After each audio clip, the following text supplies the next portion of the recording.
জীবনে যত প্রেম আছে করি যাই,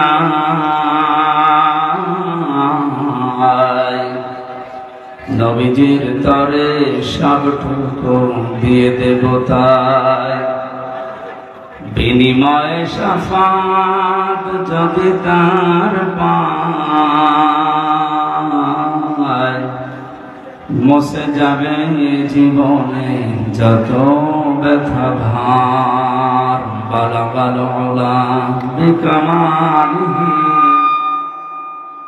কাশাফাত দুজা বিজামালিহি হাসানাত জামিউ খিসালিহি সাল্লু আলাইহি ওয়া আলিহি। বিস্তীর্ণ জমিনের মালিক, কোরআনে কারীম আমরা শুনতে এসে তোমার শাহী দরবারে হাত তুলেছি। এখানে যা কিছু বলা হবে শোনা হবে আমাদের প্র্যাকটিক্যাল লাইফে সেট করার তৌফিক দাও।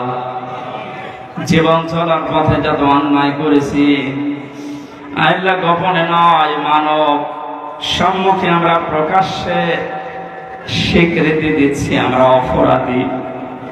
মেহেরবানি করে জীবনের অপরাধগুলো তুমি নেকি বানিয়ে দাও।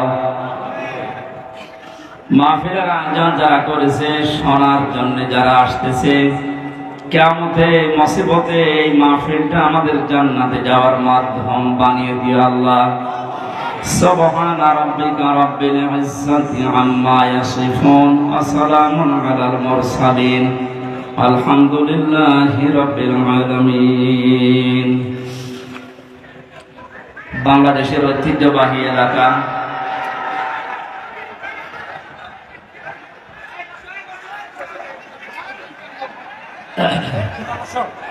এই জায়গায় এরা দাঁড়িয়ে কি সমস্যা নাকি? এরা দাঁড়িয়ে আছে কি? ও চেয়ারে। তোমরা বসো।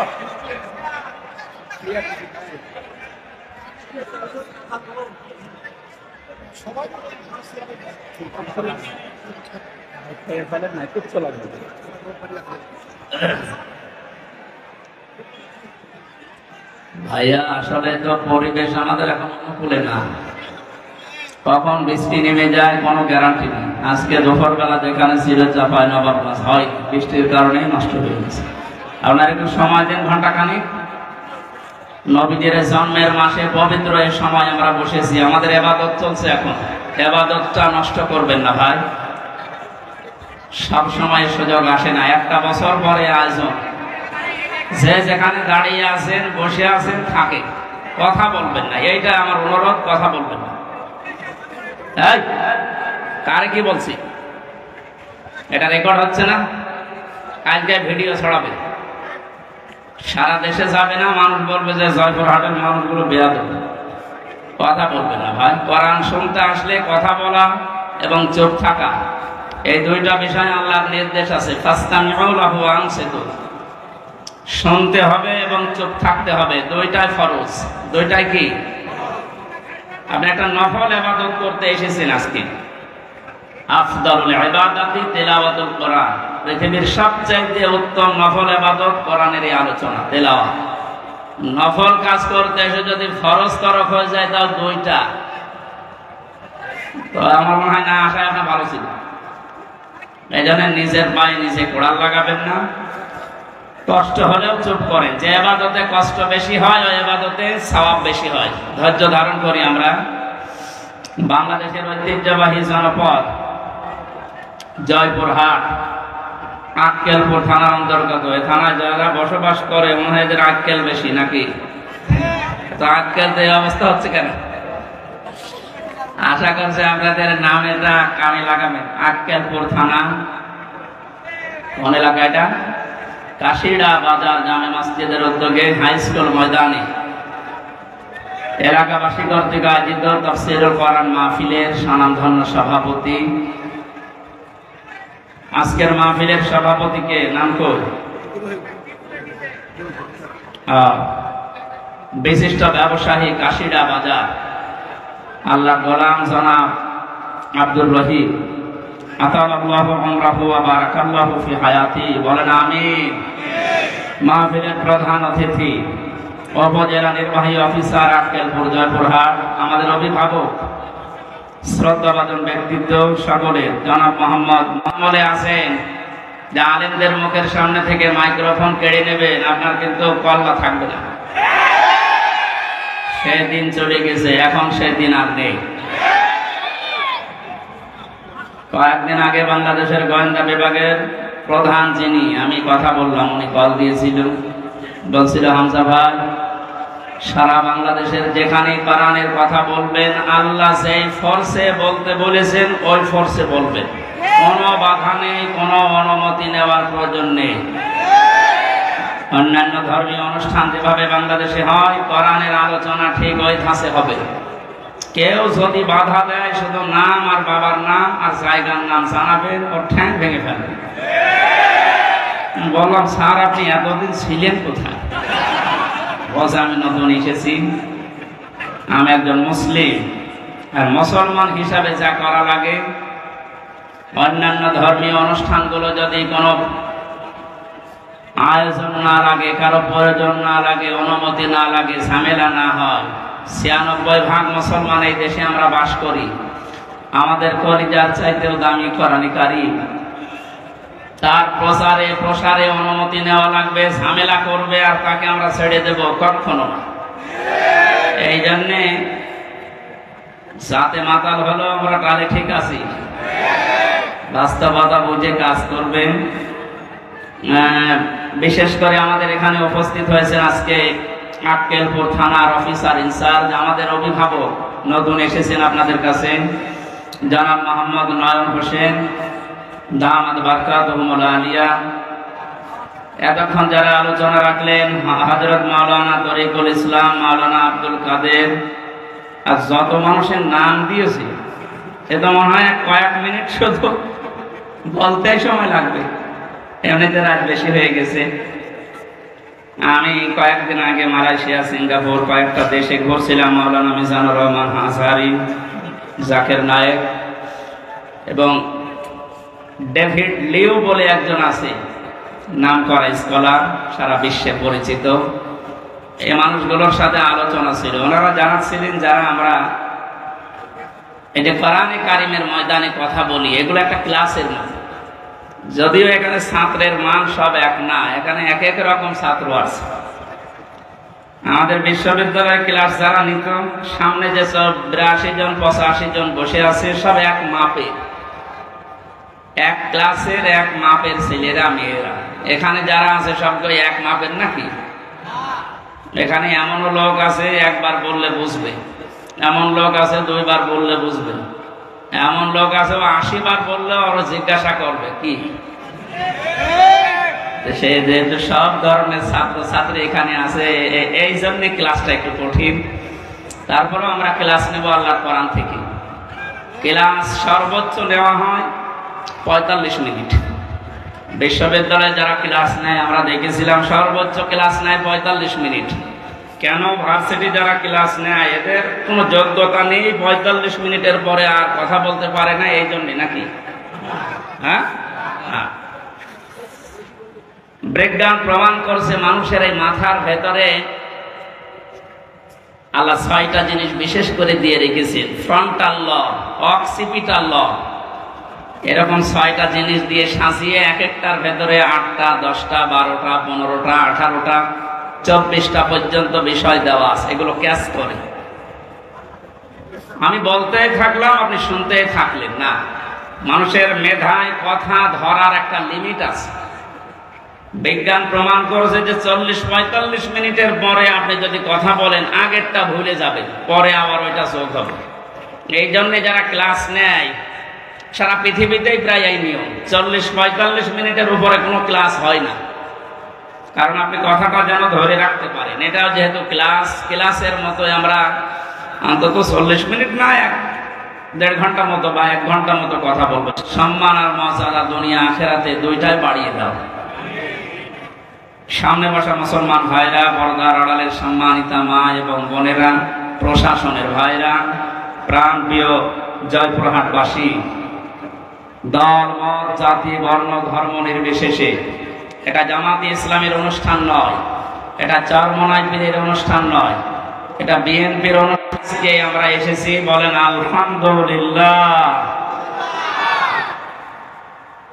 আল্লাহ পাক বলেন তাহা মা আনজালনা আলাইকাল কুরআনা লিতাশকা। হে নবী, এই কোরআন আমি আপনাকে এই জন্য দেইনি যে আপনি মার খাবেন, পৃথিবীতে না খেয়ে থাকবেন, অপমান হবেন, অপদস্থ হবেন, লাঞ্ছিত হবেন, বঞ্চিত হবেন না। এ কারণে আমি কোরআন দেইনি। কোরআনে কারীম আপনাকে আমি দিয়েছি পৃথিবীর উপরে থাকবেন। কোথায় উপরে আছে আজ আমরা? না। আমাদের যে সমস্ত ভুলের কারণে আমরা উপরে থাকতে পারি না, ওই বিষয়গুলো আজকে কোরআনে কারীম দিয়ে আমরা ক্লিয়ার করব। 27টা বিষয় আছে, আজকে আমি একটা বিষয় শুধু ক্লিয়ার করার চেষ্টা চালাবো ইনশাআল্লাহ। আপনি এখান থেকে সরে বসুন, পেছনে যারা আছে একটু পরে চিল্লাবে, জানবেন না?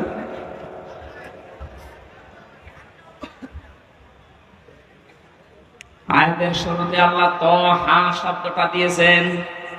কোরআনে কারিমে আল্লাহ পাক নবীজিকে বিশেষ করে 7টা নামে ডাক দিয়েছেন, তার ভিতরে এইটা একটা। আমি যে কথা বলি ওখান থেকে শিক্ষা নিয়ে আসি, আপনি মিলাবেন তো কি নিয়ে আসি দেখেন। বিশ্বনবীকে আল্লাহ যে 7টা নামে ডাক দিলেন, তার প্রথম নাম ছিল ইয়াসিন।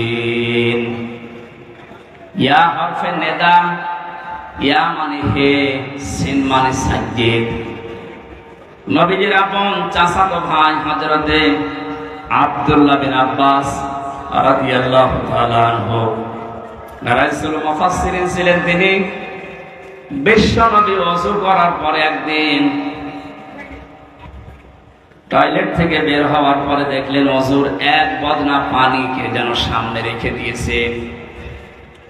ওযু করার পরে জিজ্ঞাসা করলেন, পানির বোতল বা পানির এই লোটা বদনা কে রেখেছে এখানে পাত্রটা? হযরতে আব্দুল্লাহ বিন আব্বাস নবীজির আপন চাচাতো ভাই, ছোট মানুষ, এসে বলে, ভাই আমি রেখেছি। বিশ্বনবী ওই সময় ওই ছোট বালকের মাথায় হাত দিয়ে দোয়া করেছিলেন। দোয়াটা হাদিসের পাতায় এত বেশি আকারে হাইলাইট আছে। আল্লাহর নবী বলেছিলেন, মাবুদ তুমি একে দিনের গভীর জ্ঞান দান করো। তিনি তাফসীরে কাবীরের ভেতরে সিন শব্দের 5টা অর্থ দিয়েছেন। আপনি তাফসীরুল কোরআন মাহফিল লিখে দিয়েছেন। আমরা চেষ্টা চালাবো তাফসীর আকারে কথা বলা, নাকি আমার মন মতো বলবো? সিন শব্দের 5টি অর্থ। প্রথম অর্থ হচ্ছে সাজ্জিদুল আলামিন। সিন মানে সাজ্জিদুল বাশার, সিন মানে সাজ্জিদুল কাউনাইন, সিন মানে সাজ্জিদুল আম্বিয়া, সিন মানে সাজ্জিদুল মুরসালিন। জয়পুরহাটবাসী ক্লাস চলছে, খুব খেয়াল করে কথাগুলো নেওয়ার চেষ্টা করেন। আমি ডেলিভারি দিলে আপনি যেন রিসিভ করতে পারেন ওইরকম প্রিপারেশন নেন। মালয়েশিয়াতে যতগুলো অনুষ্ঠানে, কারণ এটা ইবাদত চলছে, আমি যে পয়েন্টগুলো বলবো একটা বুঝবেন না, সকালবেলায় কাশিয়াড়া বাজারে বসে গল্প করবে না, কি বলে গেল, হয়তো রাজনীতি হয়ে গেল। আপনি দেখেন তো রাজনীতি হয় কিনা। প্রথম অর্থ হচ্ছে সাজ্জিদুল আলামিন, আলম না। এই পৃথিবীতে এখন স্বাধীন পরাধীন মিলে রাষ্ট্রের সংখ্যা 228টা। কয়টা? আমার মনে হচ্ছে কয়েকদিন পরে 235টা হবে। 7টা বাড়তেছে। কথা বলে না, আমি কি ইয়াকি মাসি? বিশ্বনন্দিত মুফাসসির আল্লামা সাঈদী রাহমাতুল্লাহ আলাইহি উনি বলেছিলেন না, বাবরি মসজিদ যেভাবে টুকরা টুকরা করেছে ভারত, ওইভাবে আল্লাহ ওদেরকে টুকরা টুকরা করবে। আমার তো মনে হচ্ছে তার এই স্বপ্ন এখন বাস্তবে রূপ নিচ্ছে। 228টা রাষ্ট্র থেকে এখন কিছুদিনের ভেতরে শুনবেন রাষ্ট্রের সংখ্যা পৃথিবীতে 235টা। 28 আর 7 কত হয় বলেন না কেন?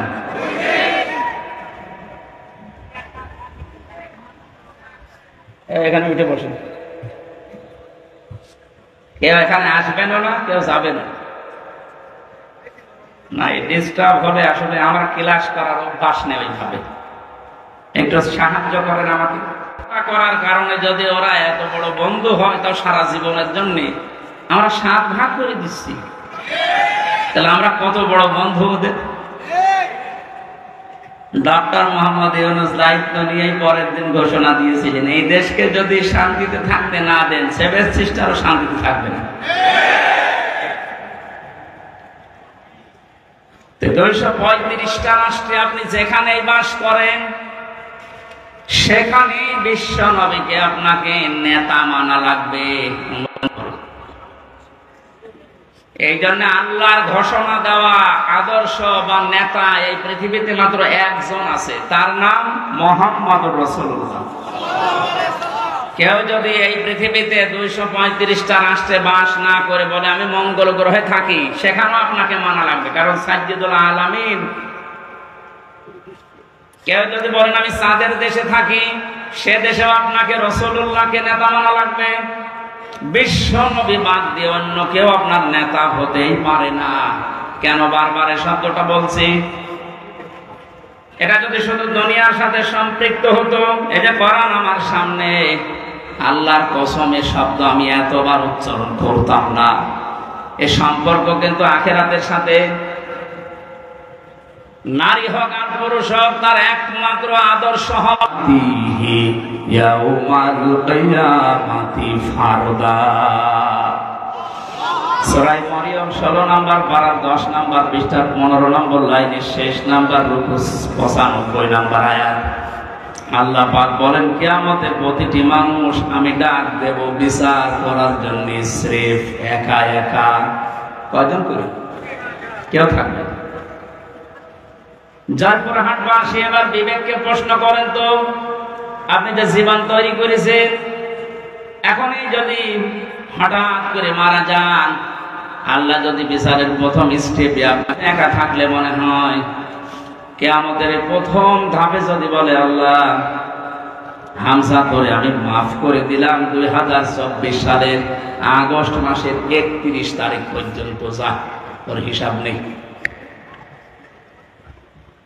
শুধু সেপ্টেম্বরের 1 থেকে 16, এই 16 দিনের হিসাব দিয়ে তুই জানাতে চলে যা। জয়পুরহাটবাসী, আমার ইমান থেকে আমি বলছি, আমার এই 16 দিনের হিসাব এখনো জোগাড় হয়নি। আপনারা পারবেন না? আপনারা হিসাব, এই শব্দটা শুধু নাম শুনি, এটা যে কত কঠিন বিষয়। তারা বলছে কি দেখে বিচার করবে? একটা মামলা হলো, কে নাকি ওর ওয়ার্ষণীকে সংসদ ভাঙতে গেছে সেই 20 সালে। আমার সন্দেহ করে ধরে গিয়ে 3 বছর আটকিয়ে রেখেছে। আমি বলতে গেলাম যে বিচারপতি, এই মামলা তো আপনার হাতে 3 বছর ছিল, এতদিন তো আপনি কিছুই বলেননি, হঠাৎ আজকে বলছেন কোনো মাল নেই। এই কথাই বলতো যে হুজুর আমার কিছু করার নেই। আমরা চাই 1628টা চেয়ারে যারা বসে আছে তাদের হাত যেন একটাও বাধা না থাকে, সব আবু সাইদের মতো খোলা থাকে।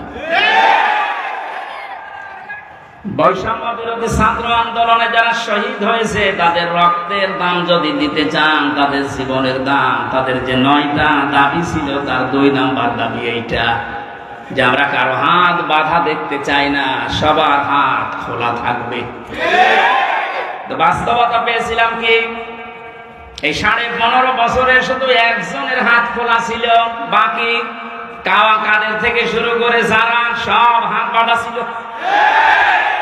এখানে বাকি যা বলতো সব চাই এ দেশে কিয়ামতের আগে যেন আর কারো হাত বাঁধা না থাকে। ওনাদেরকে যে পাওয়ার দেওয়া আছে ওই অনুযায়ী যদি এদেশে সঠিকভাবে প্রতিটি চেয়ার থেকে হাত খোলা অবস্থায় কাজ করতে পারে, এ দেশটা দাঁড়িয়ে যাবে ইনশাআল্লাহ। আপনি মিনি জান্নাত দেখতে চান? আমি বহু উন্নত দেশে গেছি বিশ্বের। আমি আকিজ গ্রুপে ছিলাম, আপনারা জানেন, ওদের বহু দেশে ব্যবসা আছে। একটা ভিসা লাগালে 27টা দেশ ঘোরা যেত। এইরকম জায়গা জায়গায় যেয়ে দেখেছি ওই সময় এখানে হাত যেন আর কারো বাধা না থাকে। শুধু এতটুকু না, আমার এই যে 3টা বছর এখন তো আমি নির্দোষ খালাস পেয়েছি, আদালত প্রমাণ করেছে যে আমার কোনো দোষ নেই। কথা বলেন না কেন? তাই তো আমার এই বেকসুর খালাস দিত, কোনো দোষ পাইনি, এই জন্য বলছে না এ মামলার আর কিছু হবে না, সব শেষ। তাহলে আমি চাই আমাকে 3টা বছর বিনা কারণে আপনি আটক করে রাখলেন আমার মামলার আয়ুর সাথে, এবং টপ টু বটম যারা জড়িত প্রত্যেককে এভাবে 3 বছর করে আটক করে রাখা হোক। আমার রেখেছিল ফাঁসির কন্ডেম সেলের ভেতরে, আপনাকে রাখা হবে আয়না ঘরে। অনেকে বলছে আমি চট করে চলে আসবো, আসেন আয়না ঘরে ঢুকে, আপনি আসেন। 1,10,000 মানুষ এখন জেল খাটতেছে সারা দেশে। আমি যতটুকু 3 বছরে বুঝেছি, আমার মনে হয় 100 জনের প্রায় 60 থেকে 65 জন মানুষ নির্দোষ, কিছু জানে না, আন্দাজে তারা জেল খাটতেছে। যারা এই অবৈধ কাজগুলোর সাথে জড়িত, সে টাকা পয়সা খেয়ে হোক আর চাপে হোক, প্রত্যেককে এই মামলাগুলোতে যদি সাক্ষ্য প্রমাণ হয় যে না ওর কোনো দোষ নেই, বেকসুর খালাস পেয়ে যাচ্ছে, তাহলে 3 বছর 5 বছর 10 বছর তার জীবন থেকে আপনি নষ্ট করলেন কেন? যারা এর সাথে জড়িত প্রত্যেকের শাস্তি দাবি করছে, তাহলে ন্যায় বিচার কায়েম হবে। ভবিষ্যতে আর কেউ উল্টা পাল্টা মিথ্যা মামলা দিয়ে আপনার জীবন অন্তত নষ্ট করতে পারবে না।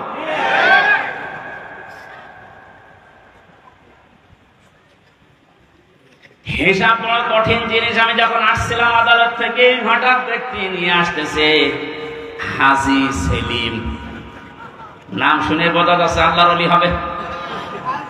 বলছে চরিত্র শয়তান মতো নিচে নামে না, হাওয়া করে কাঁদতেছে। আমার তো মনে হচ্ছিল ওই সময় ওর সামনে আমি আমার যতটুকু বাস্তবতা দেখে মনে হচ্ছে আদালতকে জানাবো, কথা তো বলতে পারে না, নৌকা বলতে গেলে হৌকা বলে ফেলে, কথা বের হয় না। যদি কথা বলতে পারতো ভালোভাবে, বলতো আদালত আমার যত কিছু আছে সব আমি দিয়ে দিলাম, আমারে ছেড়ে দিল।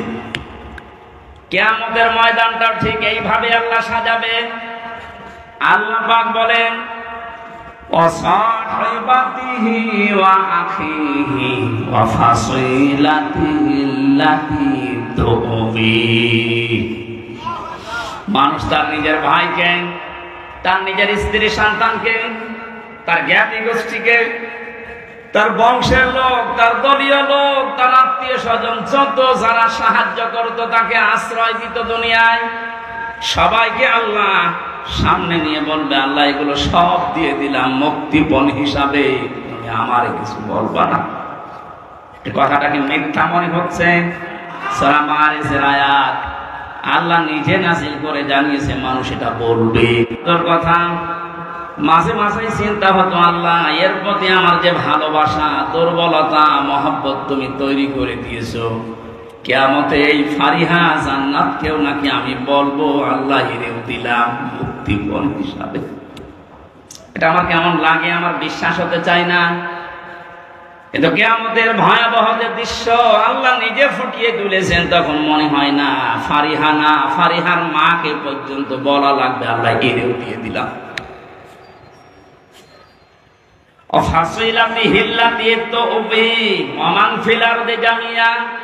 দুনিয়া আমার স্থাবর আস্থাবর যত সম্পদ আমি বৈধ অবৈধ পথে উপায় করেছিলাম সব তোমাকে দিলাম, এরপরও তুমি আমারে নাজাত দাও। সঙ্গে সঙ্গে আল্লাহ ধমক দেবেন কাল্লা ইন্নাহা লাযা, কখনোই না, তোরে আমি লাজায় ঢোকাবো। কোথায়? এখানে আলেম থাকলে জিজ্ঞাসা করেন লাজা শব্দটা শুনতে যত সহজ মনে হচ্ছে, ভেতরের অবস্থা অত সহজ না। আল্লাহ বলেন নাযাআতান লিশাওয়া, এখানে প্রবেশ করার সঙ্গে সঙ্গে মানুষের আগে চামড়া উঠে যাবে। হাটবাসী কি একটা ঘর আল্লাহ বানিয়েছেন যেখানে প্রবেশ করলে আগে মানুষের চামড়া উঠে যাবে। রিমান্ডে আমি দেখেছিলাম মাটির নিচে যখন আমাকে নিয়েছে, তো বহু ভয়ঙ্কর জায়গা আমি দেখেছি। মানুষের যে নখ তুলে নেয়, মাঝে মাঝে যে ডিএম দেওয়ার নাম শুনি, এ বাস্তব বলবান আমি দেখেছি নিজে। যতদিন রিমান্ডে ছিলাম আমি বহু মামলার আসামি, কিন্তু কোনদিন আমার চামড়া খুশি পড়ে গেছে না, হয়নি। বহু কষ্টকর সময় পার করেছিলাম খেয়ে না খেয়ে। ওনাদের আলেমদের প্রতি একটু বেশি অ্যালার্জি ছিল। অফিসার পড়েছে সুব্রত বালা, নাম শুনলে বলা যাচ্ছে আল্লাহর দুশমন, আমার দুশমন। ওর মনে তো আর আমার প্রতি কোনো মায়া দয়া নেই, তারপরে ওরে উপর থেকে যা বলেছে ও তাই করবে। বহু ভয়ঙ্কর কষ্টের ভেতরে দিন পার করেছিলাম, কিন্তু আমার চামড়া উঠে যায়নি। কিন্তু আয়াতটা পড়ার পরে আল্লাহ জানিয়েছেন নাজ্জাআতাল লিশাওয়া, এমন একটা ঘর আমি বানিয়েছি লাজা, এখানে ঢুকলে আগে চামড়া খসে যাবে। কি ভয়ঙ্কর হতে পারে আপনি বলেন? কাদেরকে জাহান্নামে লাজা ডাকবে?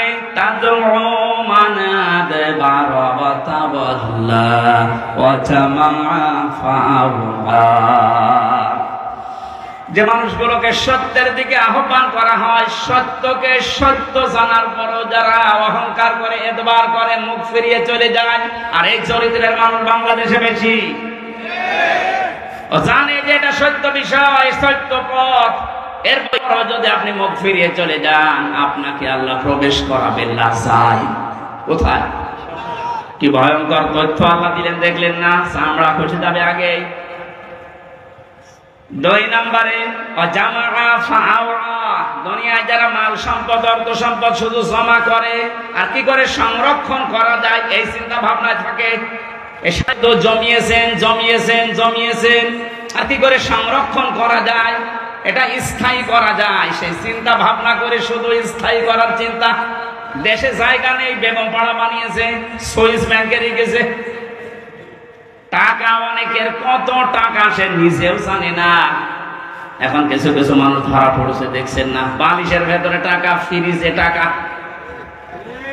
একটা মানুষের চলতে কত টাকা লাগে বলেন তো? এই যে দরবেশ, কি হবে তারা টাকা দিয়ে বলেন? এখন তো ঠিকই পচা ডিম খাচ্ছে। এত টাকার মালিক বাংলাদেশে, ধনীর তালিকায় সে লোকটা 1 নম্বরে। হ্যান্ডকাপ দিয়ে মনে হচ্ছে ছাগল গরু নিয়ে যাচ্ছে। আমি দেখেছি যে অফিসার গুলো আদালতে তোলার সময় আসতো, এই প্রশাসনের এই মানুষগুলো চোখের দিকে তাকিয়ে দেখেছি, ওরা মনে মনে কাঁদতেছে। ওদের শুধু উপরের নির্দেশ আর হাত বাঁধা ছিল, এই জন্য কিছু করতে পারে নাই। নাম নিতে এখন আর বাধা নেই। গারদখানায় বহু অফিসারকে আমি পেয়েছিলাম মুসলিম, ওরা নিজেরা চুরি করে যায় নামাজ নিয়ে এসে আমার বলতো, আপনি নামাজ পড়ে নেন। নিজেদের হালাল টাকা, অবৈধ টাকা না, জানে যে অবৈধ টাকা দিয়ে খেতে যাবে না। নিজেদের বেতনের টাকাগুলো দিয়ে গরিব মানুষ 1 টাকায় বেতন পায়, ওখান থেকে একটা ছোট্ট রুটি, ছোট্ট পাউরুটি এনে বলতো সারাদিন কিছু খাননি খান।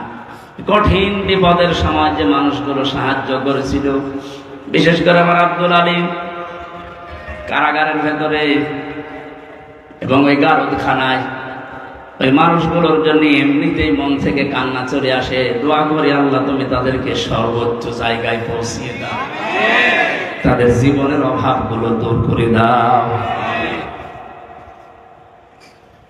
যে চরিত্র 2টার কথা বললাম আছে বাংলাদেশে, আপনি মিলান। যাদেরকে সত্যের পথে ডাকা হলে অ্যাবাউট টান করে চলে যায়, আর যারা শুধু সম্পদ জমা করে আর হিসাব নিকাশ করে যে কত হচ্ছে, এই চরিত্রের মানুষ দেশে আছে না নেই? এখানে বলেন, এইটার হিসাব আসলে মানুষের জীবন পাল্টানো সহজ। ওই যে মক্কার লোকগুলো যারা মানুষ খুন করত, জেনা করত, মানুষের সম্পদ ছিনতাই করত, ওদেরকে যখন নবীজি এই ভয়টা তৈরি করেছিলেন যে জবাব কিন্তু দেওয়া লাগবে, এই মানুষগুলো এতে পরিবর্তন হয়ে গেছে। যারা নারীর ইজ্জতের জম ছিল, তারা নারীর ইজ্জতের পাহারাদার হয়ে গেছে। আমরা এই দেশে এইটাই করতে চাই। কিন্তু এটা করার জন্য যেটা লাগবে তার নাম কোরআন। এটা বাদ দিয়ে মানুষের চরিত্র সংশোধন করা সম্ভব না। এইটাই আমরা চাচ্ছি। মানুষগুলো যারা চিন্তা করে, রাহাজানি করে, যারা সেনা করে, মদ খায়, এই মানুষগুলোর ভেতরে জবাব দেওয়া লাগবে। এই টেন্ডেন্সি যদি আমরা এই সমস্ত অনুষ্ঠানগুলো করে করে ঢুকিয়ে দিতে পারি, যারা চিন্তাই করছে তারাই সম্পদের পাহারাদার হবে ইনশাআল্লাহ। নবীদের যুগে যারা হয়েছিলেন তারা তো মানুষ না ফেরেশতা? তারা যদি হতে পারে এই কোরআনের দ্বারা, আমরা পারবো না ইনশাআল্লাহ? কিয়ামতে আপনি দাঁড়াবেন সর্বপ্রথম আল্লাহর সামনে কয়জন করে বলেন বলেন? এখানে আমি 8টা শিক্ষা নিয়ে আসতে চেয়েছি। প্রথম নম্বরে আপনার জীবনে যেন একটা ধাক্কা লাগে, না আমি একটু থেমে যাই, আমি কি নিয়ে হাজির হচ্ছে। এখনই যদি চোখ বন্ধ হয়ে যায়, আমার তো এখনই দাঁড়ানো লাগবে। দ্বিতীয় নম্বরে, কত মানুষ আমাদের ভারত, বাংলাদেশ, পাকিস্তানে বহু জায়গায় আমি ঘুরেছি, মানুষের ভেতরে এই টেন্ডেন্সি, এই বিশ্বাস, এই কথাকে যেন ঢুকিয়েছে যে কোনো চিন্তা নেই, কিয়ামতের ময়দানে বাবা আছে। এরকম বিশ্বাস নেই দেশে? আপনাদের এই রংপুর, রাজশাহী, রংপুর, এই সমস্ত বিভাগগুলোতে একটু কম আছে, এগুলো বেশি চট্টগ্রাম, সিলেটে। ওরা এত ভক্ত বাবার, আমার মনে হয় রাসূলুল্লাহকে অত ভালোবাসে না।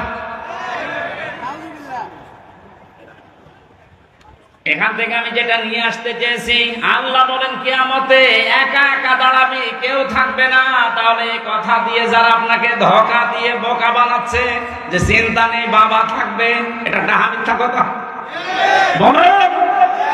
আর এগুলো তৈরি করার জন্য সবচাইতে বড় ব্যবসার জায়গা এই মাজার।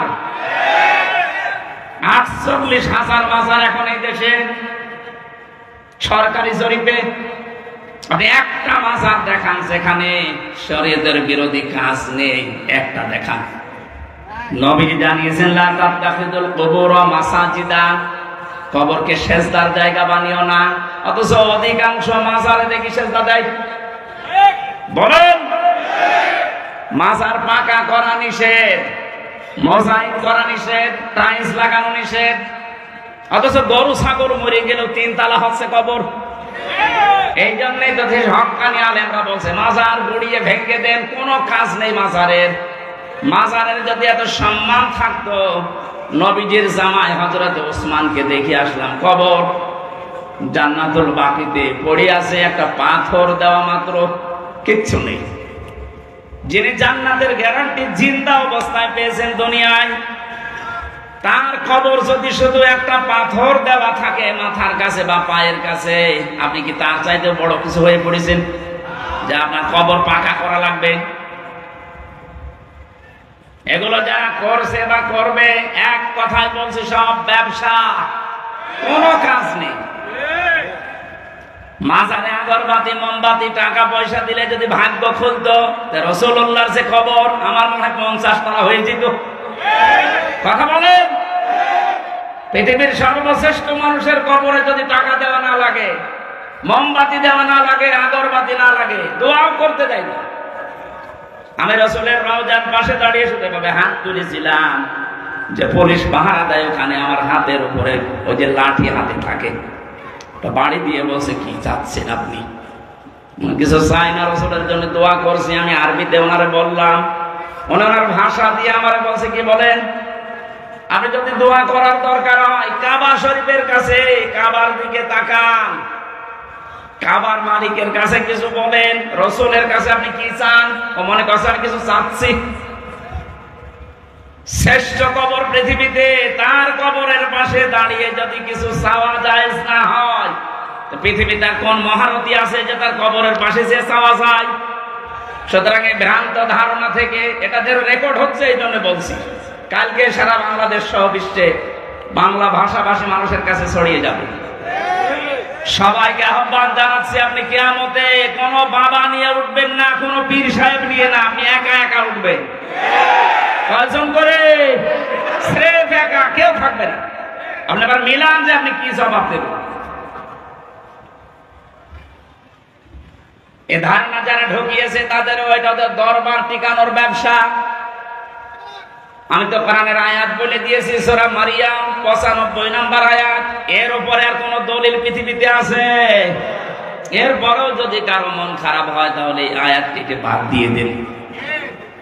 না, এবার আর পারবে না।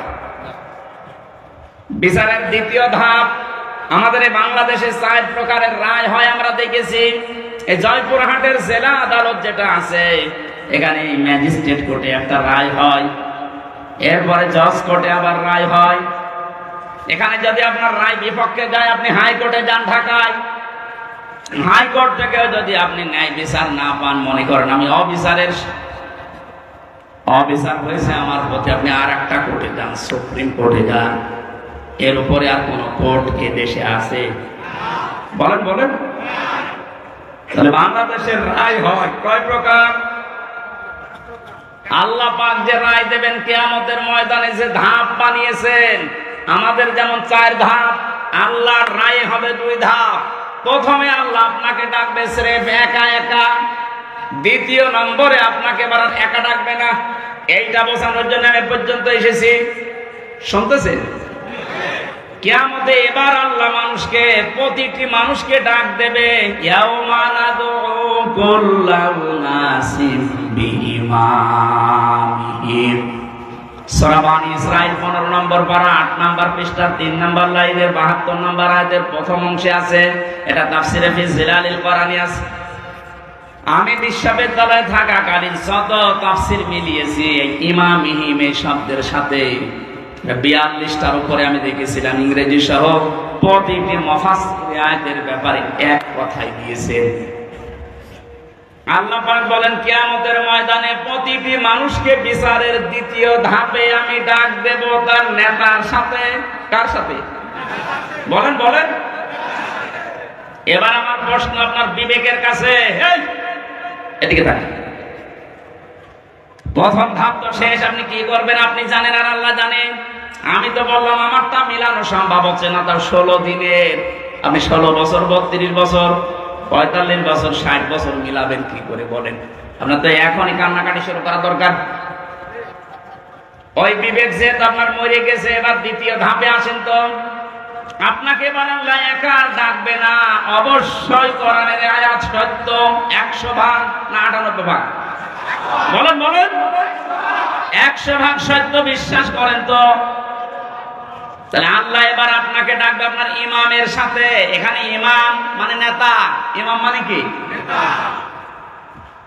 আপনি বলেন যে নেতার পেছনে আপনি স্লোগান দিচ্ছেন, যাকে আদর্শ বলে ঘোষণা দিচ্ছেন যে আমার নেতা তোমার নেতা, এই নাম বলে যাকে আপনি রায় দিচ্ছেন, সাপোর্ট দিচ্ছেন, যার পক্ষে সুপারিশ করেন, সাফাই গান, কিয়ামতে ওই লোকটা আপনার সামনে থাকবে, আপনি পেছনে।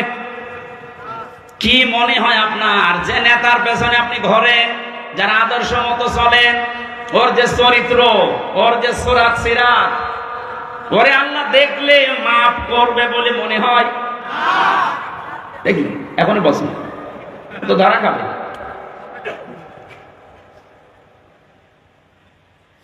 আমি তামাশা করার জন্য বলি না, আমি ইমান থেকে বলছি। কোরআনের এই চোখটা লাগিয়ে আমি দেখতে পাচ্ছি আমরা 100 জনের এই দেশে 98 জন ধরা খেয়ে বসে আছি। এই জন্য বলছিলাম এটা স্রেফ দুনিয়ার বিষয় হলে বলতাম না, এর সম্পর্ক আখিরাতের সাথে। ওই যে ইয়াসিন, আল্লাহর ঘোষণা দেওয়া নেতা এই একজন, তাকে না মেনে আপনি যাকে মানেন, তিনি যদি আপনার সামনে থাকতেন মুহাম্মদুর রাসূলুল্লাহ, আপনার চিন্তা থাকতো না? কথা বলেন না কেন? তিনি বাদ দিয়ে আপনি যাকে মানেন, আপনি তো তাকে মানেন না। যাকে মানেন বলেন তো সেই লোকটা আপনার সামনে এখন দাঁড়িয়ে, আপনি পেছনে। আল্লাহ তো আগে তাকাবে তার দিকে। তার যে সুরাত সিরাত, তার চরিত্র, কিছু না হলেও কিছু আপনি জানেন। আপনার চাইতে বেশি জানে ওর সম্পর্কে কে? আরো জোরে বলেন। নিজে নিজেই বলছেন যে না, ওর দিকে তাকালে আল্লাহর মাফ করা সম্ভব না, তা আপনার পর্যন্ত তো যাবেই না।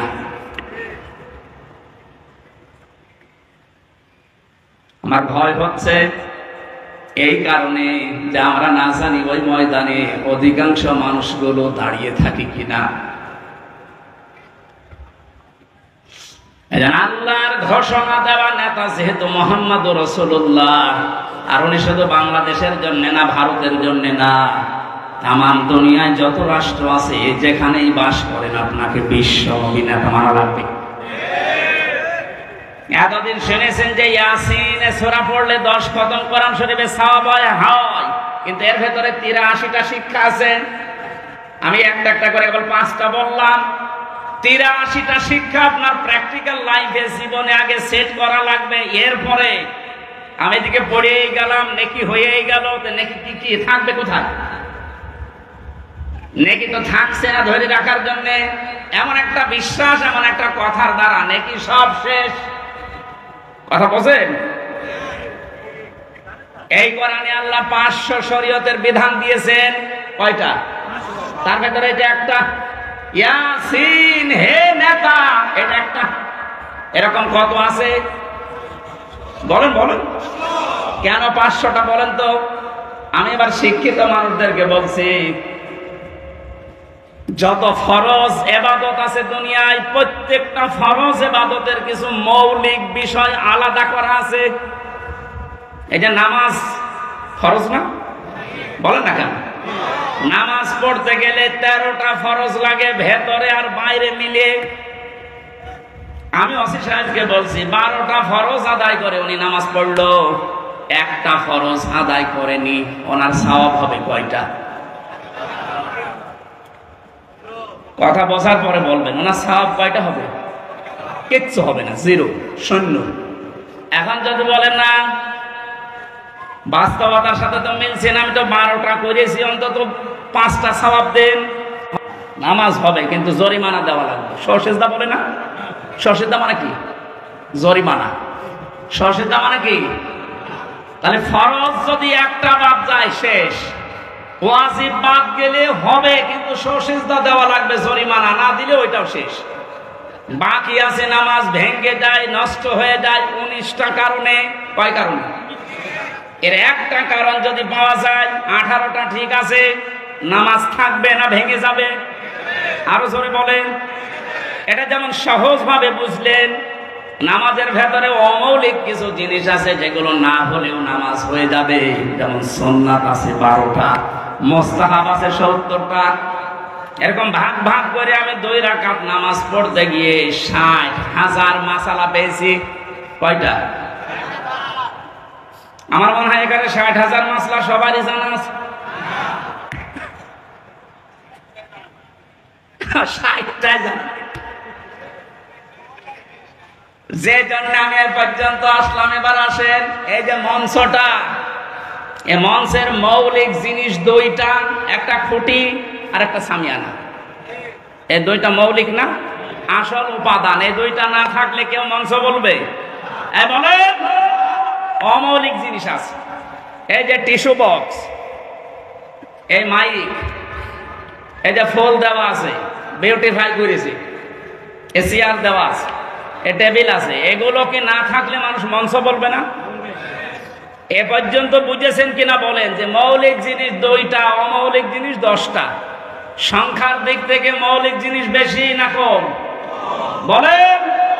কিন্তু গুরুত্বের দিক থেকে এত বেশি, এর একটাও যদি না থাকে মঞ্চ টিকবে? খুঁটি না হলেও হবে না, ছাদ না হলেও হবে না, কিন্তু টিস্যু বক্স না থাকলে হবে না। না বলেন বলেন। কোরআনে আল্লাহ 500 মৌলিক জিনিস দিয়েছেন, 6,666টা আয়াত। এর ভেতরে মাত্র 500 আয়াত শরীয়তের বিধান।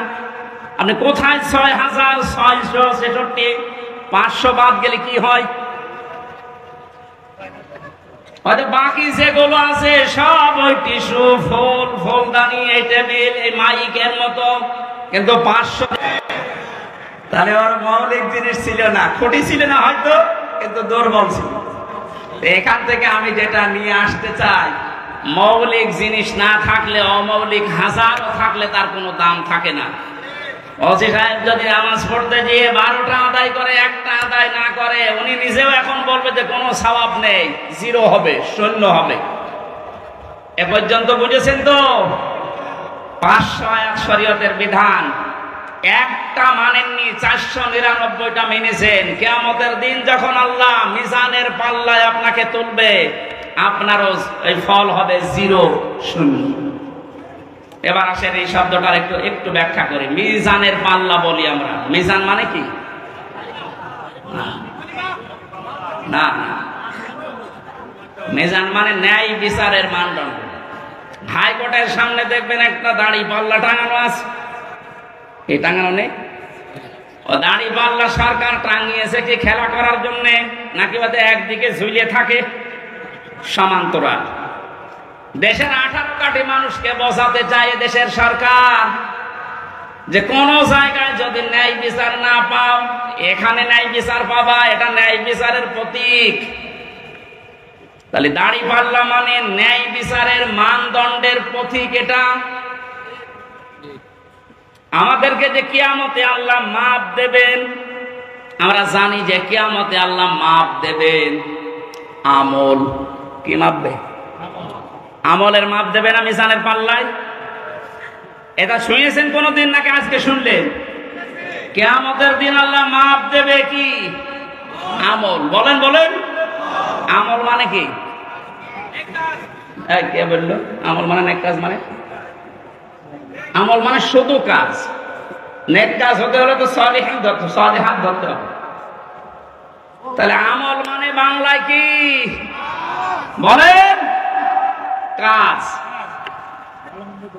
এখানে যারা আছে, ক্লাস চলছে, আমার ডক্টর গোলাম রব্বানী, আপনাদের নওগাঁয় বাড়ি, ডক্টর লোকমান স্যার এইভাবে হাতে কলমে উনি শেখাতেন। তো তোমরা কাজ করতে চাও, এই যে মঞ্চটার কথা বললাম, এটা যদি আমি স্যারকে বলি, স্যার এই মঞ্চটা আপনি মেপে দেন, উনি দাড়ি পাল্লায় তুলে দেবে। এটা মাপার জন্য একটা যন্ত্র আছে না? কি নাম? কি? ফিতা। নাম কি? ফিতা দিয়ে মাপলে বুঝতে পারবে না কত ইঞ্চি কত ফুট। এই যে পানিটা যদি ওনারে দিয়ে বলি এটা ফিতা দিয়ে মেপে দেন, হবে? এটার জন্য সিসি লাগবে, লিটার লাগবে, এরকম যন্ত্র আছে আলাদা। ওনারা যদি সাইজ দিয়ে বলে যে ফিতা দিয়ে সাইজ মেপে দেন, হবে? ওটার জন্য বাটখারা লাগে, কেজি লাগে। পৃথিবীর প্রতিটা জিনিস যে মাপ করার জন্য আলাদা আলাদা যন্ত্র আছে। তাহলে আমল মানে আমরা সবাই বলছি আমল মানে কাজ। আমল মানে, আমল হচ্ছে আরবি, বাংলায় কাজ, ইংরেজিতে ওয়ার্ক। তো এই যে কাজ, আমি স্যারকে যদি বলি স্যার এই 5 কেজি কাজ মেপে দেন, পাগল বলবে না? কাজ কি দাড়ি পাল্লায় মাপে মানুষ যে 5 কেজি কাজ আর এদিকে 10 কেজি কাজ? হবে? কাজ মাপতে হলে একটা আলাদা যন্ত্র আছে। সেই যন্ত্রের নাম কি? না, আপনারা এলাকায় পড়াশোনা নেই নাকি? কি পড়েন? কামেল পাস করেন, অনার্স মাস্টার্স করেন, বুঝে বুঝে পড়া যায় না? কাজ মাপতে হলে একটা আলাদা যন্ত্র আছে, ওই যন্ত্রের নাম হচ্ছে গুরুত্ব। নাম কি? কাজ মাপে মানুষ গুরুত্বের ভিত্তিতে। স্যার যদি এক কনস্টেবলকে ডাক দিয়ে বলে জয়পুরহাট সদরে যাও, 500 টাকা দিয়ে আসো, এখন উনি সকাল থেকে আশায় আছে যে টাকা দিয়ে আসবে। 2-3 ঘন্টা পরে খোঁজ নিয়ে দেখছে 1-1.5 কিলো যাওয়ার পরে কনস্টেবল মার্বেল খেলতেছে। ওনার কথা আর ওনার কাজের কোনো গুরুত্ব কনস্টেবল দিয়েছে? ওর উপরে তো উনি খুব খুশি হবে, রাজি হবে নাকি? বলেন। আপনাকে আল্লাহ 500টা কাজ দিয়েছিল দুনিয়ায়, যেটা মৌলিক কাজ, এই ছাদের মতো আর খুঁটির মতো। এগুলো আপনি না করে মার্বেল খেলছে। পরবর্তীতে যখন আল্লাহ দেখছে এ কি করে, এই গুরুত্বপূর্ণ কিছু অংশ আছে নামাজের, যেমন 13টা। এই অজু করতে গেলে মানুষের অজু ভেঙে যায় কয়টা কারণে? 7 কারণে। বলেন কয় কারণে? এর ভেতরে যদি 6টা আদায় করেন, 1টা আদায় করেননি বা নষ্ট হয়ে গেছে, আপনার পুরা অজু শেষ। ওই অজু দিয়ে নামাজ হবে? আমি কেন বলছিলাম এ কথা বারবার ক্লাসের মতো? আমাদের আজকে আমল মাপার, অনেকে মনে করে কিয়ামতের দিন এদিকে আমি 10 কেজি সওয়াব তুলে দেব, এদিকে 11 কেজি গোনা তুলে দেব, একটু কম বেশি হবে, অথবা এদিকে 11 কেজি সওয়াব, এদিকে 10 কেজি গোনা, একটু বেশি হবে, আল্লাহ জান্নাত দিয়ে দেবে। আরে ভাই, কাজ কি মানুষ মাপে দাড়ি পাল্লা দিয়ে নাকি? গুরুত্ব দিয়ে মাপতে হয়। আপনার জীবনের গুরুত্বপূর্ণ কাজই তো নেই। এই পৃথিবীতে যত গুরুত্বপূর্ণ কাজ আছে, এই যে ছাদের মতো আর খুঁটির মতো, তার ভেতরে 1 নম্বরে গুরুত্বপূর্ণ কাজ হচ্ছে আহসানু আমালা, সবচাইতে উত্তম কাজ। সবচাইতে উত্তম কাজ 500টা, তার ভেতরে 1 নাম্বার কি? 1 নাম্বার হচ্ছে আনাকিমুদ্দিন, এই পৃথিবীতে আল্লাহর দিন কায়েম করে দেখাও। এইটার নাম শুনলে যাদের কাছে রাজনীতি মনে হয়, দুনিয়ার কাজ মনে হয়। হযরতে মুসা তাহলে ভুল করেছিল, হযরতে ঈসা ভুল করেছিল, ইব্রাহিম নবী ভুল করেছিল, নূহ নবী ভুল করেছিল, মুহাম্মদ রাসূলুল্লাহ ভুল করেছিল। ওনারা তো এই কাজ করতে গিয়ে 27টা যুদ্ধের নেতৃত্ব দেওয়া লেগেছে। আপনি এই কাজের কথা শুনলে খালি দুনিয়ার কাজ মনে করেন, রাজনীতি মনে করেন, মানে আপনার তো মৌলিক কাজ হাতছাড়া হয়ে যাচ্ছে। ফোন দিয়ে এসব দিয়ে কি করবেন? আমি আশা করি কথা বোঝাতে পেরেছি। এরপরও যদি কেউ না বোঝার ভান করে থাকেন, এদিকে আসেন, আসেন, আপনাকে চট করে ঢুকিয়ে নিন, আসেন।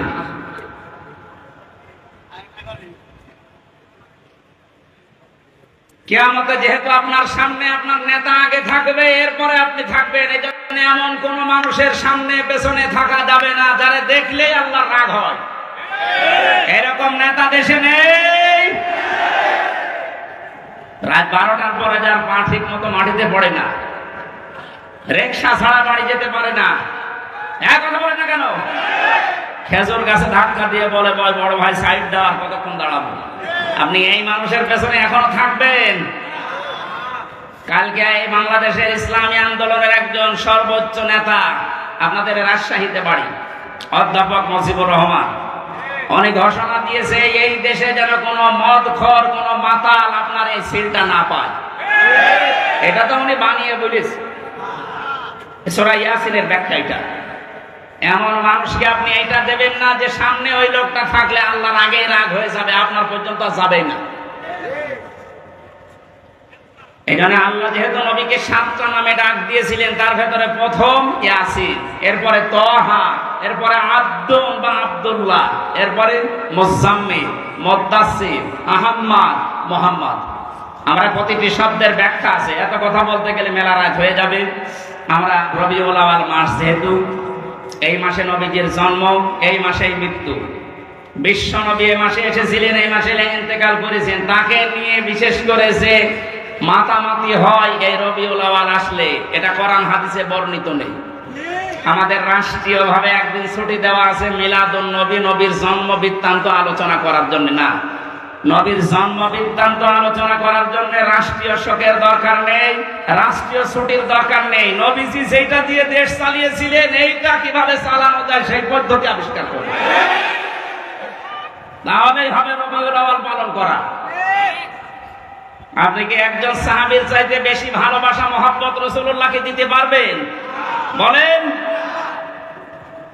এই যে মিলাদ নিয়ে যারা আজ মাতামাতি করে, আমি কালকে বগুড়া ছিলাম, খালি মিলাদ নিয়ে যেভাবে মিছিল লাগিয়েছে, এরা বুঝে করুক না বুঝে করুক আমি ওটা জানি না, কিন্তু বাস্তবতা হচ্ছে শুধু যদি কেউ মিলাদ মানে জন্ম, মিলাদ মানে কি? শুধু জন্ম নিয়ে কেউ যদি আনন্দে থাকে, সে জাহান্নামে যাবে, শুধু জন্ম নিয়ে। কারণ নবীজির ইন্তেকালের 600 বছর পরে এই মিলাদ আবিষ্কার করেছে মানুষ। তাহলে এই 600 বছরে তো মিলাদ হয়নি দুনিয়ায়, ওরা জান্নাত যাবে না? বলেন। আপনি এই 600 বছর পরে কোথায় পেলেন এটা?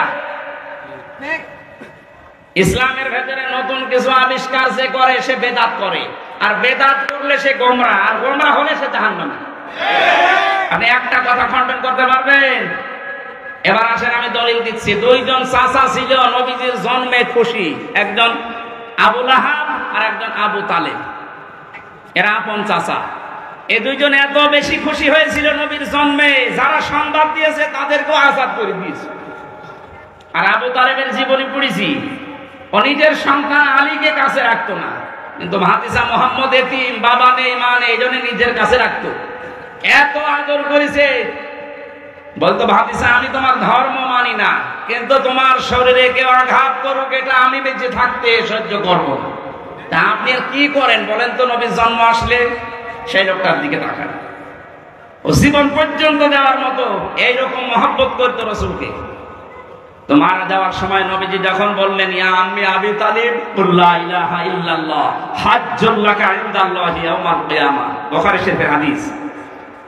নবীজি মাথার কাছে এসে বলেন চাচা, আশপাশে মানুষজন দাঁড়িয়ে আছে, আপনার জোরে বলার দরকার নেই, আমার কানের কাছে মুখ নিয়ে শুধু আস্তে করে বলেন লা ইলাহা ইল্লাল্লাহ মুহাম্মাদুর রাসূলুল্লাহ বলার দরকার নেই, কারণ ওটা আমি নিজে আমি জানি। আপনি শুধু আল্লাহর একাত্মবাদের স্বীকৃতি আমার কানে শোনান, কারণ আমি সাক্ষী, আমি শাহেদ। আমি কি? শাহিদা ওয়া মুবাশশিরা ওয়া নাযীরা, এই শব্দগুলো কোরআনে নেই। আমি যে সাক্ষী, কিয়ামতে তো বলা লাগবে কে আল্লাহর দরবারে ঝগড়া করে জান্নাতে নিয়ে যাব। বলে না, ডাক দিয়ে বলছে ভাতিজা আমি তোমাকে ভালোবাসি, কিন্তু তোমার এই কালেমা, তোমার এই আদর্শ আমি মানতে পারলাম না, তুমি আমারে মাফ করে দিও। হাটবাসী, মাফ করার মালিক নবীজি না আল্লাহ? জোরে বলে। এত ভালোবেসেছিল, জন্মে খুশি হয়েছিল এই যে আবু লাহাব আর আবু তালেব, কই তাদের জীবনে পড়ে দুইজনে জাহান্নামী। আগুনের ফিতা লাগিয়ে দেবে পায়ের নিচে, মাথার মগজ পর্যন্ত ফুটবে। তারা শুধু জন্মে খুশি ছিল, মিলাদে খুশি ছিল। সিস্টেম অপর পৃষ্ঠায় দেখুন, আরো দুইজন আপন চাচা, হযরতে আব্বাস আর একজন হযরত আমির হামজা রাদিয়াল্লাহু তাআলা আনহুমা। এই দুইজন চাচা শুধু জন্মেই খুশি ছিল না, জন্মের সময় তো তারা খুশি হয়েছে, সবচেয়ে বেশি খুশি হয়েছে এই দুইজন চাচা নবীর আদর্শে। হযরত হামজা নবীর আদর্শ মানতে গিয়ে নিজের জীবন দিয়েছে, ৭০ টুকরা হয়েছে, তারপরও পিছপা হয়নি। কথা বলে না কেন? হযরতে আব্বাস নিজের জীবন দিয়েছে নবীর আদর্শ গ্রহণ করে। তিনি বলেছিলেন মান যাকা তামাল ঈমান, তোমরা যদি ঈমানের স্বাদ পেতে চাও, মান রাদিয়া বিল্লাহি রাব্বা, আল্লাহকে রব পেয়ে খুশি থাকো, ওয়াবিল ইসলামি দীনা, ইসলামকে জীবন ব্যবস্থা হিসাবে পেয়ে খুশি থাকো, আমি মুহাম্মাদুর রাসূলুল্লাহ সাল্লাল্লাহু আলাইহি ওয়াসাল্লাম নবিয়্যা ওয়া রাসূলা। রাহু মুসলিম, মুসলিম শরীফের হাদিস। নবীজিকে, বিশ্ব নবী মুহাম্মদুর রাসূলুল্লাহকে নবী এবং রাসূল পেয়ে খুশি থাকো। হযরতে আব্বাস আর হামজা এই দুইজন চাচা নবীর শুধু জন্মে না, তাদের সিরাতে সুরাতে তাদের আদর্শ পেয়ে খুশি, এজন্য এই দুইজন চাচাই জান্নাতি। সুতরাং আজকে আমাদের সময় এসেছে, রবিউল আউয়াল মাস 1 বছর পরে আসবে, শুধু নবীর জন্মের কথা শুনে মিলাদ দেবেন, জন্মের আলোচনা করবেন, খিচুড়ি জিলাপি খেয়ে শেষ করে দেবেন না। আপনার যদি পালন করতেই হয় প্রত্যেক সোমবারে একটা করে রোজা রাখেন। কথা বলো না কেন? আর যদি সর্বোচ্চটা মানতে চান হযরত হামজার মতো, হযরত আব্বাসের মতো তার আদর্শ মেনে নেন। আল্লাহ আমাদেরকে মেনে নেওয়ার তৌফিক দিন, বলেন আমিন। এই নবীর জীবনী থেকে একটা পাঠ, আমি 27টা পাঠ বলেছিলাম না, একটা পাঠ আজকে আলোচনা করছি। আচরণ, নবীজির আচরণ ব্যবহারটা কেমন ছিল আর আমাদেরটা কেমন, এটা আমি বাস্তবের সাথে আজ মিলাবো। সূরা আলে ইমরান 159 নম্বর আয়াত, একটা মাত্র আয়াত পড়েছি। এই আয়াতের ভেতরে যা আছে তাফসীর আকারে বলার চেষ্টা চালাচ্ছি, নাকি শেষ করে দেব?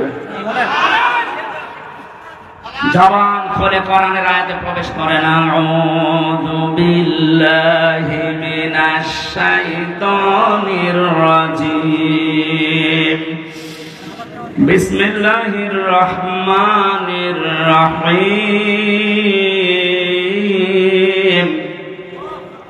ফাবিমা রাহমাতিন মিনাল্লাহি লিনতা লাহুম ওয়ালাউ কুনতা ফাসসান গালিযাল কলবি লানফাদ্দু মিন হাওলিক ইলা আখিরিহ।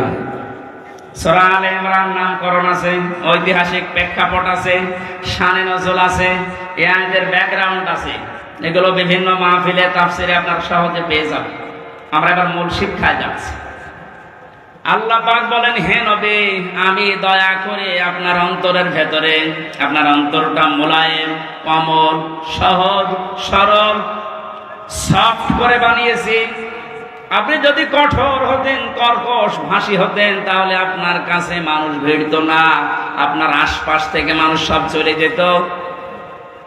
আপনি যেহেতু নরম দিলের মানুষ, মানুষদেরকে আপনি ক্ষমা করেন আর তাদের জন্য ক্ষমা চান। কোন কাজ করতে হলে যারা অধীনস্থ আছে তাদের সাথে পরামর্শ করে করবেন। কাজটার যখন সিদ্ধান্ত নেওয়া হয়ে যাবে তখন ভরসা করবেন একচ্ছত্রভাবে আল্লাহর উপরে। যারা ভরসাকারী তাদের আল্লাহর উপরে ভরসা করাই উচিত। এটা বাংলা অর্থ ছিল। এবার আমরা তাফসিরে যাই। নবীজিকে আল্লাহ এত কমল, এত সফট একটা হৃদয় দিয়েছিলেন, তার যে আচার ব্যবহার গুলো, আল্লাহ পাক তার আচার ব্যবহার প্রমাণ করতে গিয়ে একটা নাম দিয়েছেন, খুলুকুন আযীম। হে নবী, আপনি মহান চরিত্রের উপরে প্রতিষ্ঠিত। জোরে বলেন সুবহানাল্লাহ। নবীজির যে আচরণগুলো ছিল, প্রথমে শিশুদের সাথে ধরেন, এটা বাচ্চাদের সাথে যার যে আচরণ, হাদিস প্রমাণ করছে। নবীজি রাস্তা দিয়ে যখন হেঁটে মসজিদে নববীতে কাবা শরীফে যেতেন, রাস্তার আশেপাশে বাচ্চারা খেলাধুলা যারা করত, বিশ্ব নবীকে দেখলে নিজের মা, বাবা, বড় ভাই সব ছেড়ে নবীর কাছে ছুটে আসতো। আমাদের ভেতরে চরিত্রটা অনেকের নেই। বাচ্চাদেরকে আদর করা, মহব্বত করা, ভালোবাসা দেওয়া। নবীজি বলেন, ছোটদের সাথে আমার ভালোবাসাটা, আমার আন্ডারস্ট্যান্ডিং এমন ভাবে পয়দা হয়েছিল, আল্লাহ তৈরি করে দিয়েছিলেন। বাচ্চারা যদি নিজের মা বাবাকে দিনের পর দিন, মাসের পর মাস, বছরের পরে বছরও না দেখতো, আমি নবীর সাথে থাকলে ওরা মনে করতো মা বাবার সাথে আছে। হযরতে যায়েদ রাদিয়াল্লাহু তাআলা আনহু, তিনি বিক্রি হয়ে গেলেন একবার ছোটবেলায়। ভাগ্য তাকে খাদিজাতুল কুবরার কাছে পৌঁছিয়ে দিয়েছে। হযরতে খাদিজা তার স্বামী মুহাম্মদুর রাসূলুল্লাহর কাছে উপহার দিলেন যে, কামে কাজের লোক হিসাবে আপনাকে দিলাম, আপনি খেদমতের জন্য নিয়ে নেন। 7 দিন হয়ে গেছে। হযরতে যায়েদের বাবা এবং চাচা খবর পেয়েছে মক্কাতে মুহাম্মদুর রাসূলুল্লাহর কাছে আছে তার সন্তান। জয়পুরহাটবাসী একটু নিজের জীবনের সাথে মিলান্ত। নিজের আপন চাচা, আপন বাবা এসে বলছে, মুহাম্মদ, শুনতে পেরেছি আমাদের সন্তান তোমাদের কাছে আছে, ফেরত দিয়ে দাও। নবীজি ডাক দিয়ে বললেন, আপনারা কে? আমি চিনি না। আমরা যায়েদের পিতা, এটা যায়েদের চাচা। বিশ্ব নবী বলেন, আপনারা যদি চাচার বাবা হয়ে থাকেন, যায়েদ যদি আপনাদেরকে চিনতে পারে আর যদি যেতে চায়, আমি বাধা দেব না। কিন্তু যায়েদ যদি যেতে না চায়, আপনারা জোর করে নিয়ে যেতেও পারবেন না। পিতা বললেন, হ্যাঁ, আপনি অবশ্যই যুক্তিপূর্ণ কথা বলেছেন। হযরতে যায়েদকে নিয়ে আসা হলো। নবীজি জিজ্ঞাসা করলেন, যায়েদ, এদেরকে চেনো? হযরতে যায়েদ বলে, হে রাসূল, এটা আমার বাবা আর এটা আমার চাচা।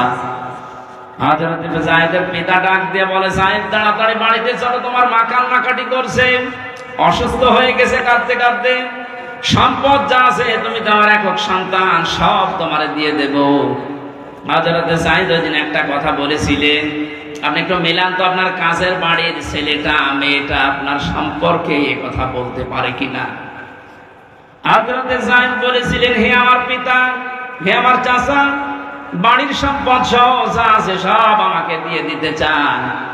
এই 7টা দিনে লোকটার কাছে থেকে যে ব্যবহার আমি পেয়েছি, তামাম দুনিয়া দিলেও একে ছেড়ে যাওয়া যায় না। কি ব্যবহার পেয়েছিলেন নবীজির কাছে মাত্র 7 দিনে। ছোট মানুষটা, আপনার বাড়িতে যে ছেলেটা কাজ করে, যে মেয়েটা কাজের মেয়ে, ওকে একদিন গোপনে ডেকে বলবেন, তাহলে 2 লাখ টাকা দেবো, তুই কি চলে যাবি?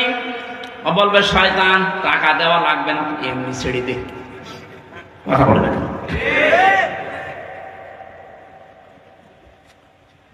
হযরতে আনাস ডাক দিয়ে বলে, আমি কাজের মানুষ ছিলাম, আমার মা উম্মে সুলাইম নবীজি যখন মদিনায় হিজরত করে আসে তখন আমার মা আমাকে হাদিয়া দিয়েছিল।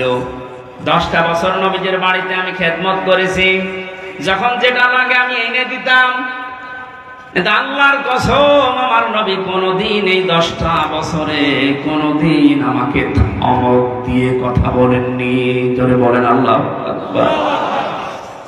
বিষয়টা শুনতে যত সহজ মনে হচ্ছে, যে যে চেয়ারে বসে আছেন ওই জায়গা থেকে ভাবেন তো আপনার অধীনস্থ লোকদের সাথে আচরণ করা কত কঠিন।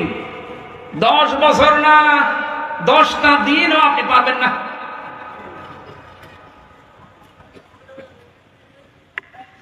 অনেক থানাতে আমি এই যে 13 সাল 14 সাল 15 সাল এই সালগুলোতে আমি থানাতে বেশি থাকতাম। ওসি সাহেব, এই যে কনস্টেবল যে লোকটা অস্ত্র নিয়ে গেটে দাঁড়িয়ে থাকে, এর সাথে যে আচরণটা করে, মাঝে মাঝে আমার মনে হতো আল্লাহ, এই কনস্টেবল যদি ওই চেয়ারে বসে, আর আল্লাহ তুমি ওরে যদি ওখানে কনস্টেবল হিসাবে দাঁড় করিয়ে রাখো, ও যে ব্যবহার করলো কিছুক্ষণ আগে, ওইটা যদি ওর সাথে করতো, আমার মনে হয় ঘৃণায় মরে যেত।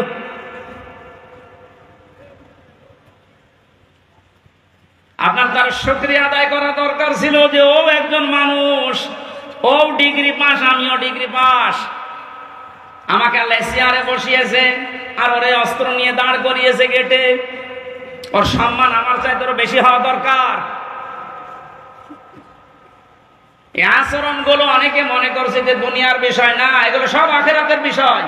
আল্লাহর নবীর কাছ থেকে রবিউল আউয়াল মাসে যদি এই কাজগুলো আপনি নিতেই না পারেন, আপনি কি নেবেন এই মাসে? শুধু জিলাপি আর খিচুড়ি। নবী যে আচরণ করেছিলেন যুদ্ধবন্দীদের সাথে, অথচ বাংলাদেশে আয়না ঘর বানিয়ে কি অবস্থা করেছে মানুষের সাথে। আমার সাথে একজন আলেম ছিল জেলখানায়, মাওলানা মুফতি ফখরুল ইসলাম। এই লোকটা মাঝে মাঝে গভীর রজনীতে আমার পাশে থাকতো, চিল্লিয়ে উঠতো, কি হয়েছে ভাই? বললাম যখন আয়না ঘরে ছিলাম, ওই জায়গায় আমার এই যে হাতের পায়ের ভেতরে হাত দিয়ে সামনে যে রডের দেওয়াল ছিল, এই রড ধরে আবার আটকে দিত হাত। খালি বলতাম আল্লাহ তুমি আমাকে মরণ দাও না, একটু শোবার মতো ব্যবস্থা করে দাও। মানুষ তো শুয়ে থাকতে পারলে যে কত শান্তি, এটা আমি হাড়ে হাড়ে টের পেয়েছি। ওই 6 মাসে 6টা মাস আমাকে শুইতে দেয়নি। হাত এভাবে 24 ঘন্টা বাঁধা, শুধু পোশাক পায়খানার জন্য 1.5-2 মিনিট সময় দিত। আর খাবারের জন্য যা দিত খাওয়ার মতো না, 3-4টা তরকার এক জায়গায় দিয়ে মনে হচ্ছে কে মাখিয়ে খেয়ে ফেলে দিয়েছে। সেইটা মানুষের শরীর যে খারাপ হয়ে যায় তার বাস্তব প্রমাণ দেখেননি ব্যারিস্টার আরমানের? ও চেহারা কি হয়ে গেছে। আমি 10 দিন ছিলাম মাটির নিচে মাত্র, তাই আমি নিজেকে চিনতে পারছিলাম না। আসে 8 বছর, অথচ বিশ্বনবী যুদ্ধবন্দী যারা সাহাবীদেরকে বলতেন নিজেরা না খেয়ে থাকবা, যুদ্ধবন্দীদেরকে ভালো খাবারটা খাওয়াবা। আর আপনি নিজেও তো বলেন ওই নবী আমার, ওই নবী আমার নবী। আপনি হজ করে আসেন, সালাম দিয়ে আসেন, সেখানে গিয়ে আপনি জানতেন না যে 15.5 বছর কত মানুষ মাটির নিচে আছে। আয়না ঘরের সাথে যারা সম্পৃক্ত তারা জানতো না। তারা তো সব নাম দেখেছেন, কামরুল আহসান, কি সুন্দর নাম, সৌন্দর্যের প্রতীক কামরুল আহসান। এত সুন্দর নাম নিয়ে লোকটা ঘুমাতো কি করে রাতের বেলা? আয়না ঘরের দৃশ্যগুলো তো অবশ্যই আপনি মাঝে মাঝে যে দেখে আসতেন। দেখে আসার পরে আপনি কি ঘরে এসে স্ত্রীর কাছে ঘুমাতে পারতেন? আমার তো ঘুম হবে না। 2 দিন 5 দিন 10 দিন হলে হয়, 8 বছর 10 বছর একটা মানুষ কবরের মতো জায়গা। রাত দিন বোঝা যায় না, কখন আজান হয় কখন নামাজ হয় কিছু জানে না, আন্দাজে নামাজ পড়তাম। 4 ওয়াক্ত নামাজ আমি একবারে পড়েছি। কি করবো আমি জানি না যেখানে আজান হচ্ছে না কি হচ্ছে। নবীজি গভীর রজনীতে যুদ্ধবন্দী যারা ছিল বদরের ময়দানে, তাদের কাছে যে দেখলেন একজনের হাত একটু টাইট করে বাঁধা। নবীজি বললেন সাহাবী কারা আছো, এর হাতটা একটু খুলে দাও। ওয়ায়ুতিমুনা আত-তাআমা আলা হুব্বিহি মিসকিনা ওয়া ইয়াতীমা ওয়া আসীরা। যারা জান্নাতে যেতে চায় তারা ইয়েতিম, মিসকিন, অসহায় এবং যুদ্ধবন্দী যারা, বিশেষ করে যারা বন্দী জীবনে আছে তাদেরকে খাবার খাওয়াও, এ নির্দেশকার। আর আপনি কি করলেন? আবার জান্নাতে আপনার বলে হক আছে দাবি করে অনেকে। যা করেছেন আমার মনে হয় জান্নাতে আপনার হক নেই, আপনার হক আছে জাহান্নামে। নবীর উম্মত পরিচয় দিতে আপনার লজ্জা লাগবে না কিয়ামতে? নবীজি কি করলেন আর আপনি কি করেছেন? হচ্ছে না আমাদের আচরণ। শুধু রবিউল আউয়াল আসবে চলে যাবে, আপনি যদি এই আচরণগুলো ব্যবহারগুলো নিতে না পারেন কি হবে? খেজুরি আর জিলাপি খেয়ে পায়খানা করে। আল্লাহর নবী আচরণ করেছিলেন তার স্ত্রীদের সাথে। বিশ্বনবী নিজে রাষ্ট্রের দায়িত্ব পালন করে এসে দেখেন হযরতে আয়েশা রুটি বানিয়েছেন আর বকরি রুটিগুলো একটা একটা করে নিয়ে চলে যাচ্ছে। অনেক রুটি বানাতে বানাতে ছোট মানুষ ঘুমিয়ে গেছে। আমার মনে হয় আমাদের মতো স্বামী যারা চাকরিজীবী, ব্যবসায়ী, মাঠে কাজ করে, বাড়িতে এসে যদি দেখতো যে তরকারি ছাগলে নিয়ে যাচ্ছে আর বউ পড়ে পড়ে ঘুমাচ্ছে, ওখানে পিটিয়ে হাত মারা করে ফেলতো। কাজ কাম নাই বাড়িতে, কি করো কি? নবীজি এসে নিজে আটাগুলো নিজে খামির বানিয়ে আটাগুলো তৈরি করে, রুটিগুলো তৈরি করে, গোশত তৈরি করার পর হযরতে আয়েশাকে এবার ডাকলেন। ডাক দিয়ে বলে, আয়েশা দেখলাম তুমি ঘুমিয়ে গেছো, তোমার ঘুমের ডিস্টার্ব হবে এই জন্য কিছু বলি নাই। আমি নিজেই নতুন করে আটা খামির করে রুটি বানিয়ে গোশত বানিয়ে রেখে দিয়েছি, এসে আমরা দুইজন খাই। হযরত আয়েশা কেঁদে ফেললেন। নবীজির বুকের ভেতরে মাথা নিয়ে বলেন, হে আমার স্বামী, দুনিয়াতে আমার কোনো দুঃখ নেই, কোনো আফসোস নেই। এই কথা বলার মতো স্ত্রী বাংলাদেশে কম না বেশি? নেই। আমরা যে আচরণ করছি তাদের সাথে হচ্ছে না। আমারটা হচ্ছে না কারণ এটা রেকর্ড হচ্ছে, মিথ্যা কথা তো বলা হচ্ছে না। এখনই ম্যাডাম লাইভ দেখছে। আমার আচরণটা আরো সংযত হওয়া লাগবে।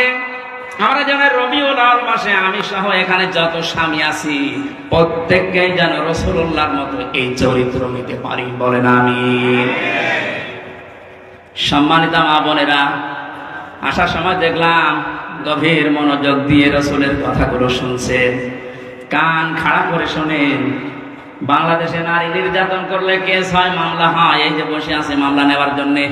পুরুষ নির্যাতন হলে যে কেস হবে, করব কোথায়? এজন্য আমরা যাচ্ছি আপনাদের কারণে দেশের 100 জনের 98টা স্বামী মানসিক রোগী হয়ে যাচ্ছে। আপনি উদার হবেন। মেয়েদের ছোট মনের কারণে সংসারে শান্তি নেই।